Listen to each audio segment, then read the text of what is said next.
सिंध काबीना ने IG police Kaleem इमाम को हटाने की मंजूरी दे दी। नए आईजी के लिए गुलाम कादिर थेबो, मुश्ताक महर, डॉक्टर कामरान फजल और सनाउल्लाह बासी के नामों पर गौर। विफाक को खत लिखकर 3 नाम भेजे जाएंगे। वजीर आला सिंध ने कहा कि जिस पुलिस ऑफिसर को सियासत का शौक है वो सियासत कर ले। हम पुलिस को सियासी नहीं बनाना चाहते हैं। पुलिस कमांडर को सियासी बयानात नहीं देने चाहिए।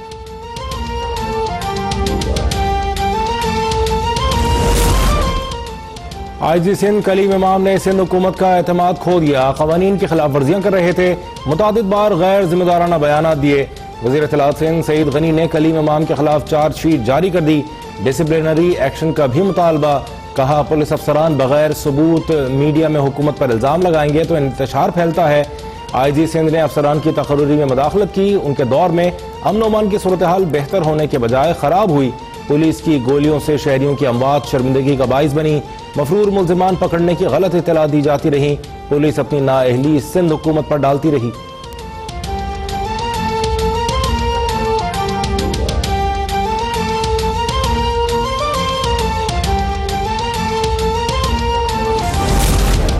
मुल्क भर में बर्फबारी से अमवात की तादाद 100 तक जा पहुंची। वादी नीलम में बर्फानी तोदों से तबाही के बाद इमदादी कार्रवाइयां जारी। मलबे से मजीद 11 लाशें निकाल ली गईं। मुतासरा इलाकों का जमीनी राब्ता बहाल न हो सका।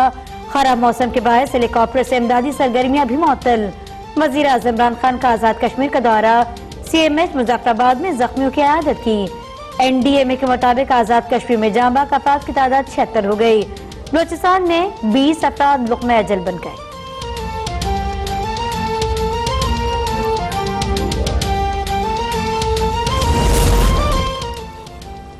तामीरात के शोबे को सनत करार देने का उसूली फैसला किया जा चुका। फैसले पर जल्द अज जल्द अमल दरामद को यकीनी बनाने के लिए इक़दाम किए जाएं।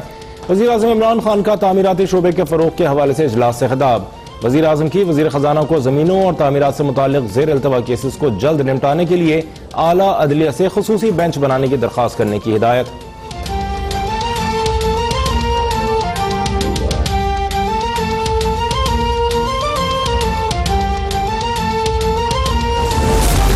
मुआशी इस्तेहकाम हुकूमत की अव्वलीन तरजीह है। साबिक़ा हुकूमतें मुल्की मईशत को तबाही के दहाने पर छोड़कर गईं। हमारा मकसद खसारा खत्म करके इदारों को पांव पर खड़ा करना है। वफाकी वजीर मवासलात मुराद सईद का तकरीब से खिताब। कहते हैं लीडर आने वाली नस्ल का सोचता है, इलेक्शन का नहीं। साबिक़ हुकूमत ने मोटरवेज और अहम इदारों को गिरवी रख दिया।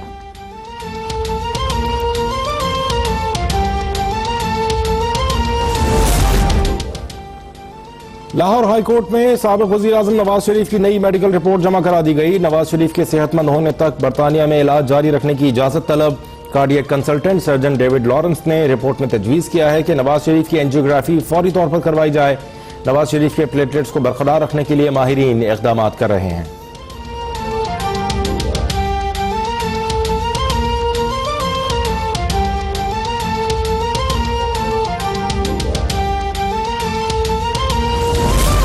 महकमा दाखिला पंजाब का साबिक़ वज़ीर आज़म नवाज शरीफ की जमानत में तौसी की मुखालफत का फैसला। मेडिकल रिपोर्ट के दुरुस्त होने या न होने का हतमी फैसला हुकूमती मेडिकल बोर्ड करेगा। वज़ीर सेहत पंजाब यास्मीन राशिद कहती हैं हुकूमत और अदलिया ने इंसानी हमदर्दी के तहत नवाज शरीफ को रिलीफ दिया। रिपोर्ट्स में कुछ साबित हुआ तो मजीद रिलीफ दे देंगे। बराए मेहरबानी नवाज शरीफ जल्द अज जल्द इलाज मुकम्मल करवा कर वापस आए।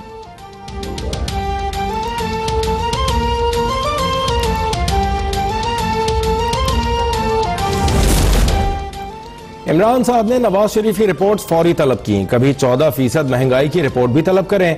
तर्जुमान मुस्लिम लीग नून मरियम औरंगजेब का बयान। कहा इमरान साहब नवाज शरीफ की सेहत पर सियासी तमाशा करने से क्या 50 लाख घर और 1 करोड़ नौकरियां मिल गई? क्या तरक्की की शरह वापस 5.8% पर आ गई?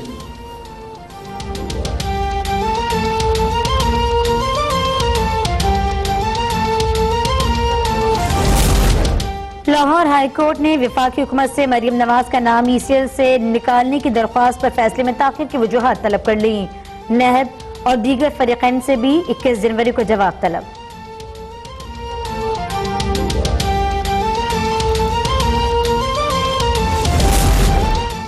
ANF ने राना सनाउल्लाह की जमानत का लाहौर हाई कोर्ट का फैसला सुप्रीम कोर्ट में चैलेंज कर दिया। लाहौर हाई कोर्ट ने हकायक का दुरुस्त जायजा नहीं लिया। राना सनाउल्लाह की जमानत मनसूख की जाए। दरख्वास्त में इस्तदा हुकूमत ने ANF की इस्तदा पर राना सनाउल्लाह का नाम ECL में शामिल कर दिया।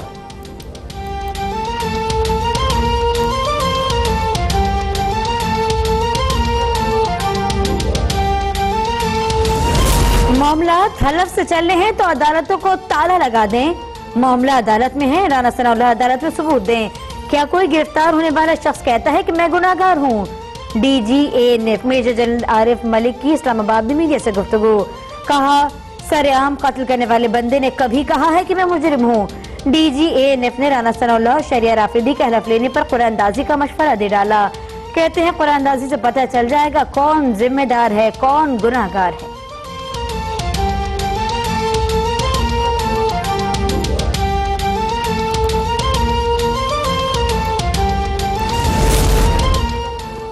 हुकूमती कमेटी की बलोचिस्तान अवामी पार्टी के वफ्द से मुलाकात। जहांगीर तरीन, परवेज खटक और अरबाब शहजाद की वज़ीर आज़म की जानिब से अवामी फलाह के तमाम मंसूबों के लिए हर किस्म के ताउन की यकीन दहानी। फरीक़ैन का आइंदा के लिए राबिते बहाल रखने पर इत्तफाक।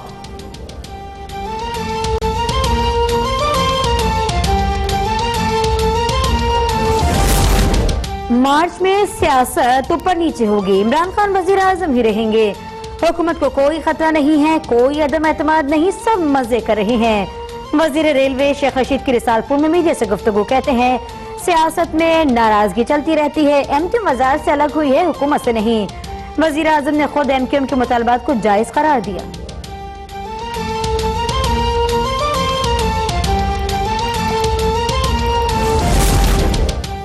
सुप्रीम कोर्ट ने नया नैब कानून लाने के लिए 3 माह की मोहलत दे दी। अदालत ने करार दिया है कि मसला हल न हुआ तो अदालत कानून और मेरिट को देखते हुए फैसला करेगी। चीफ जस्टिस ने रिमार्क्स दिए, हुकूमत नैब कानून के मामले को ज्यादा तूल न दे। अदालत ने नैब कानून की किसी दफा को गैर आईनी करार दिया तो नैब फारिग हो जाएगा। हुकूमत ने नैब ऑर्डिनेंस लाकर नैब के पर काट दिए। जब तक कानून साजी नहीं हो जाती प्ली बार्गेन का इख्तियार इस्तेमाल नहीं होगा।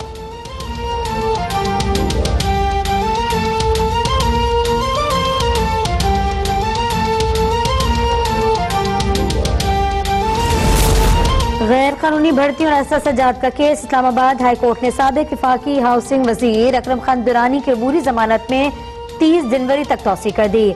अदालत ने रिमार्क दिए कि वाइट कॉलर क्राइम में मुलजिम ताउन कर रहा है तो नैब जेर हिरासत को रखना चाहता है।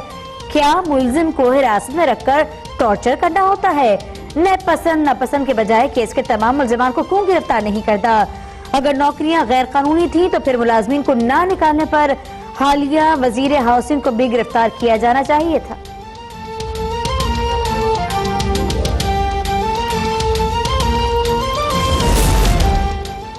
इस्लामाबाद हाई कोर्ट ने वफाकी हुकूमत को इलेक्शन कमीशन के 2 अरकान की तैनाती के लिए आखिरी मौका दे दिया। लीगल एडवाइजर कौमी असेंबली ने अदालत को बताया कि इलेक्शन कमीशन के 2 अरकान की तैनाती पर तकरीबन इत्तेफाक हो चुका है। चीफ जस्टिस अतर मिनल्लाह ने रिमार्क्स दिए, पार्लियामेंट की तौकीर हम सब की मुश्तरका जिम्मेदारी है। पार्लियामेंट मजबूत होगी तो पाकिस्तान मजबूत होगा।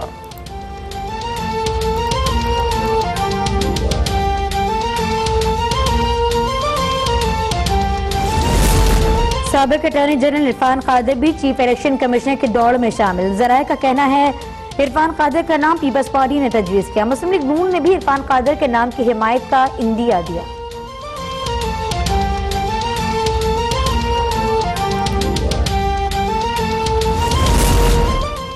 वफाकी वजीर फैसल वाउडा की जानिब से निजी TV के प्रोग्राम में बूट रखने का मामला। वफाकी वज़रा और तहरीक इंसाफ के सीनियर रहनुमाओं का शदीद तहफ़्फ़ुज़ात का इजहार। वज़ीर दिफा परवेज खटक, जहांगीर तरीन और दीगर को वफाकी वजीर का इक़दाम एक आंख न भाया। फैसल वाउडा के इक़दाम का मामला आज हुकूमती तर्जुमानों के इजलास में भी ज़ेर बहस आने का इम्कान।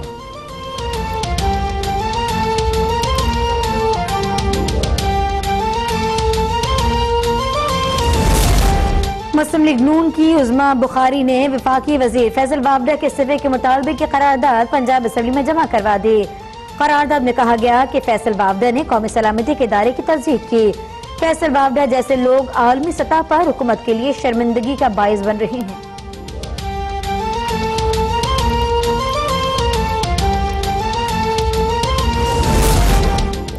कौमी असेंबली में राजनपुर से तहरीक इंसाफ के रुकन सरदार रियाज ने अपनी ही हुकूमत पर नौकरियां बेचने का इल्जाम लगा दिया। कहा पाकिस्तान रेलवे में राजनपुर से 21 नौकरियां 1.5 लाख रुपए में फरोख्त की गईं। सब फ्रॉड हुआ है, मुकम्मल फहरिस्त भी पेश कर सकता हूं। स्पीकर कौमी असम्बली ने इल्जामात की तहकीकात और रिपोर्ट पेश करने का हुक्म दे दिया। पार्लिमानी सेक्रेटरी रेलवे फारूक हबीब ने कहा, हमने मेरिट की बुनियाद पर नौकरियां दी, इल्जामात की तहकीकात करवाई जाएगी।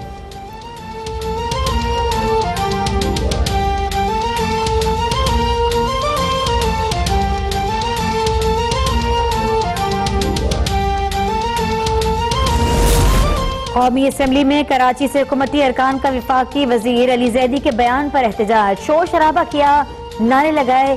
स्पीकर ने हुकूमती अरकान को वॉकआउट से रोक दिया।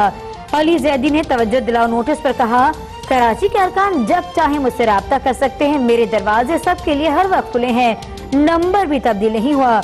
मेरा घर वही है जहां इलेक्शन से पहले टिकट के लिए आते थे। अरकान के एहतजाज पर अली जैदी की वजाहतें।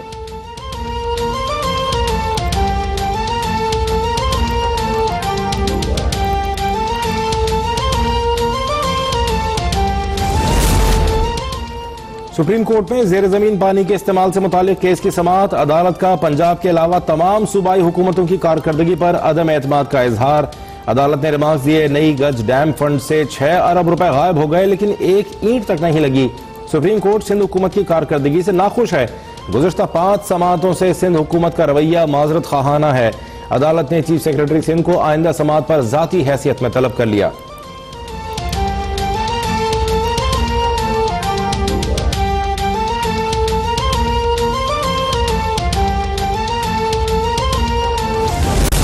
मकबूजा कश्मीर से मुताल्लिक़ अक़वाम मुत्तहिदा की सलामती काउंसिल का इजलास आज होगा। मकबूजा कश्मीर के मसले पर 6 माह में होने वाले दूसरे इजलास में भारतीय मज़ालिम पर बातचीत की जाएगी।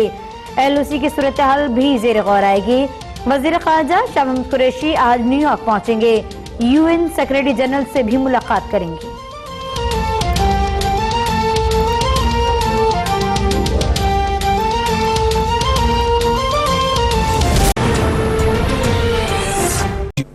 बुलेटिन का आगाज करेंगे। आपको बता दें कि सिंध काबीना ने IG सिंध कलीम इमाम को ओहदे से हटाने की मंजूरी दे दी है। वज़ीर इत्तलात सिंध ने प्रेस कॉन्फ्रेंस की, डॉक्टर कलीम इमाम के खिलाफ चार्जशीट पेश कर दी, जिस पर तहरीक इंसाफ भी मैदान में आ गई है। हुकूमती फैसले के खिलाफ अदालत जाने का ऐलान। IG सिंध को हटाए जाने के खिलाफ हर फोरम पर एहतजाज का ऐलान कर दिया। वज़ीर आज़म इमरान खान ने गवर्नर सिंध इमरान इस्माइल से टेलीफोनिक राब्ते करके IG पुलिस सिंध के मामले पर तमाम स्टेक होल्डर से मशावरत का टास्क दे दिया है। ब्यूरो चीफ कराची इम्तियाज चांडियो से मजीद जानेंगे। इम्तियाज चांडियो, आगे कीजिएगा। जी, इस वक्त सूबा सिंध के अंदर IG सिंध पुलिस को लेकर जो है हुक्मरान जमात पाकिस्तान पीपल्स पार्टी और तहरीक इंसाफ, इस वक्त जो अपोजिशन की जमात है, वो आमने सामने आ गई है।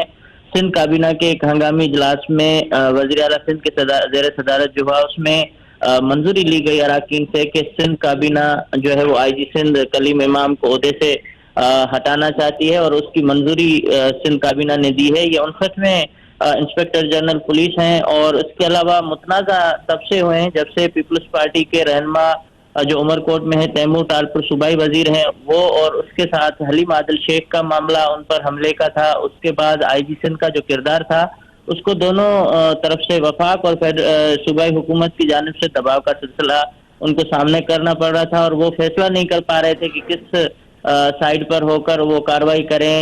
इससे पहले भी जो कुछ ऐसे तबादले थे जिस पर IG सिंध ने वज़ीर आला सिंध के अहकामात को नहीं माना और उसके बावजूद अपनी सिंध हाई कोर्ट के फैसलों का या उनका हवाला देकर वो अपने फैसले करते रहे। जबकि प्रेस कॉन्फ्रेंसों का भी मामला था जिसमें प्रेस कॉन्फ्रेंस वो करते थे और उस पर आज खुलकर सिंध हुकूमत सामने आई है कि IG सिंध की कारकर्दगी पर उन्होंने सवालात उठाए हैं और सूबाई वजीर इत्तलात सईद गनी के मुताबिक वो IG सिंध जो है वो झूठे एदाद और शुमार बताकर और सिंध काबीना को गुमराह करते रहे हैं, जबकि उनकी कारकर्दगी बेहतर नहीं रही है।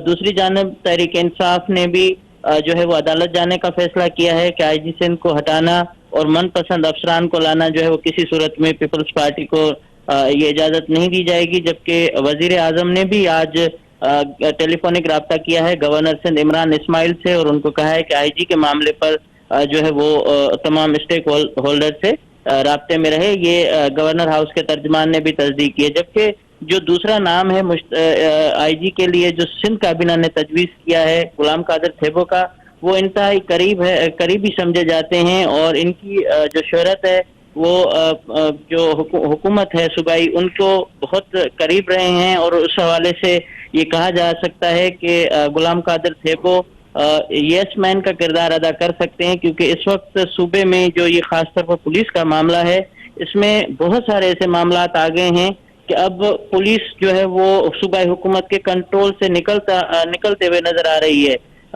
मुतअद्दिद ऐसे केसेस हैं जिनमें सहाफ़ियों के खिलाफ दहशतगर्दी के मुकदमा दर्ज किए गए हैं, सहाफ़ियों के इश्तिहारात लगाए गए, उस पर भी सूबाई हुकूमत खामोश रही। वजीर आला ने इंक्वायरी के अहकाम दिए, लेकिन वो भी सिर्फ ज़बानी और कलामी रह गए। इस तरह से कराची में जो बच्ची की हलाकत का मामला था, जो झूठे मुकाबलों के मसले थे, इन तमाम को लेकर अब सूबाई हुकूमत ने एक चार्जशीट बनाई है आईजी के खिलाफ, और आईजी के खिलाफ ये भी सिंध काबीना में एतराज सामने आया कि वो अपने फंक्शन अरेंज करते हैं, अपने दफातरों पे खर्चा करते हैं और दिखावा कर रहे हैं, बजाय के अमली तौर पर इकदाम करे और कराची में अमन और खासतौर पर पूरे सूबे के अंदर पर, बल्कि जो कराची सबसे बड़ा शहर है दारुल हुकूमत, उसमें उन्होंने अपना जो किरदार था वो सही तरीके से अदा नहीं किया, और इस वक्त वो सूबाई हुकूमत के अहकामात मानने को तैयार नहीं है। यही वजह है कि उनको आज सूबाई काबीना ने हटाने की मंजूरी दी है, और उसके जगह पर जो 3-4 नाम थे, लेकिन जो इस वक्त हुकूमत मुत्तफिक नजर आ रही है वो गुलाम कादिर थेबो पर नजर आ रही है कि वो आईजी सिंध हो, लेकिन लगता नहीं है कि गुलाम कादिर थेबो के हिमायत में कोई वफाक फैसला करे। इसलिए इस वक्त ये जो सूबाई हुकूमत है और वफाकी हुकूमत, एक फिर उनके दरमियान चपकलश शुरू हो चुकी है आईजी की तैनाती को लेकर। जी, अपडेट रखने के लिए इम्तियाज आपका शुक्रिया।